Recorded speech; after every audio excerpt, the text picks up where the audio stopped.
નાયબ મુખ્યમંત્રી હર્ષ સંઘવીએ તાપીમાં કોર્ટ બિલ્ડિંગનું ઉદ્ઘાટન કર્યું છે। ઉચ્છલમાં નવનિર્મિત કોર્ટ બિલ્ડિંગનું ઉદ્ઘાટન કરવામાં આવ્યું। લોકાર્પણ દરમિયાન કાનૂની વ્યવસ્થા મજબૂત બનાવવા પ્રાર્થના પણ કરવામાં આવી છે। અહીં સુધી ઓછામાં ઓછા લોકો આવે તેવી પ્રાર્થના કરવામાં આવી। લોકોને ઝડપથી ન્યાય મળે અને તેવી પ્રાર્થના પણ કરાઈ છે। કાર્યક્રમમાં મંત્રી જયરામ ગામિત પણ ઉપસ્થિત રહ્યા હતા।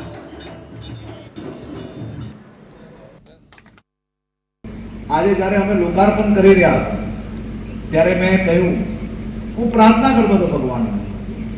દરેક લોકાર્પણમાં અમારી તો પરિસ્થિતિ એવી હોય છે કે કોઈક લોકાર્પણમાં જઈએ તો એમ કહેવું પડે, ભગવાનને એવી પ્રાર્થના કરવી પડે કે આનો ધંધો વધુમાં વધુ ચાલે, અહીંયા વધુમાં વધુ લોકો લાભ લે। પરંતુ આ કોર્ટના લોકાર્પણ પ્રસંગે મેં મારા મનની અંદર ભગવાનને પ્રાર્થના કરી, મારા બે વિભાગ માટે આમાં કે ભગવાન એવા આશીર્વાદ આપજો કે કાનૂની વ્યવસ્થા વિસ્તારની અંદર એવી મજબૂત બની રહે કે ઓછામાં ઓછા લોકોએ કોર્ટ સુધી આવવું પડે।